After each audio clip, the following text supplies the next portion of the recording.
विद्याधनं सरे वधन प्रधानम्। विद्या ददाति विनयं विद्या ददाति वित्तम्।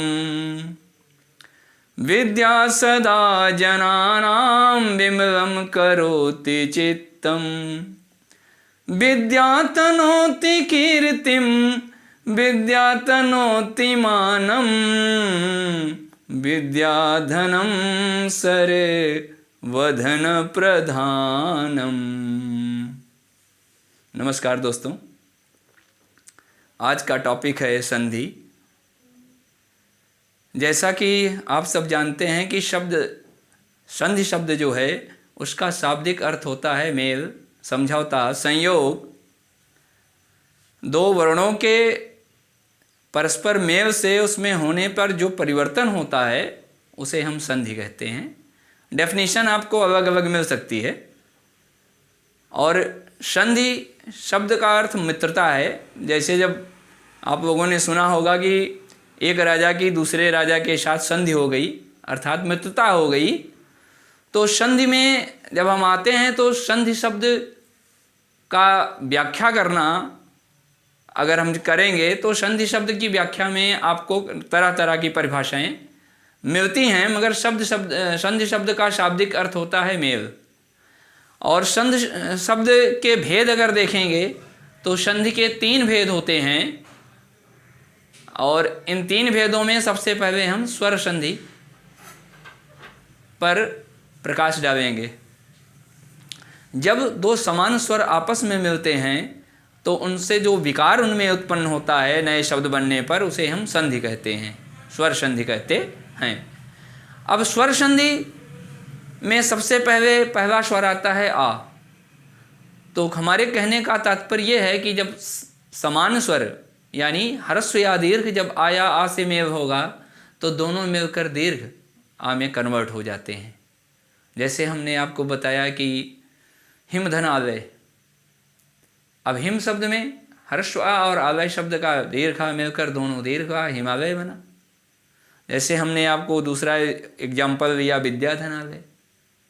विद्या का दीर्घ आ और आलय का दीर्घ आ मिलकर भी दीर्घ आ में कन्वर्ट हो रहा है। इसी तरह आप विद्यार्थी ले लें, विद्या प्लस अर्थी। विद्या मीन्स ज्ञान, अर्थी माने विद्या को ग्रहण करने वाला, विद्यार्थी। तो स्वर संधि का कैसे आप स्वर संधि को कैसे कैच करेंगे? जब दो समान स्वर आपस में संयुक्त हो रहे हों, मिल रहे हों, तो वहाँ पर आपको दीर्घ संधि ही बताना है। चाहे वो आ के साथ आ का संयोग हो, ई के साथ ई का संयोग हो, ऊ के साथ ऊ का संयोग हो, आपको तुरंत आपको स्वर संधि ही उसको बताना है कि ये स्वर संधि है। जैसे ई का हम उदाहरण लेंगे, हर्ष ई और दीर्घ ई। जैसे कपिधनेन्द्र बराबर कपेंद्र, रविधन ईश बराबर रवीश। और इसी तरह ऊ का जब हम उदाहरण देंगे, जैसे आपको हमने दिया भानुधन उदय बराबर भानुदय।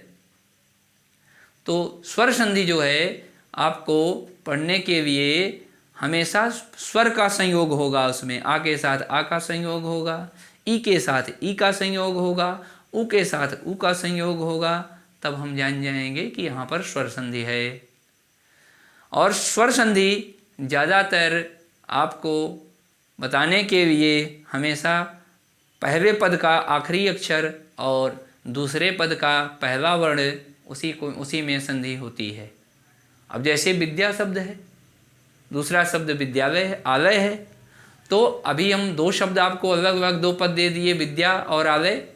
तो ऐसा नहीं है कि विद्या का आपने आखिरी वर्ण देखा द्या, उसमें दीर्घ आ का संयोग है, लगा हुआ है।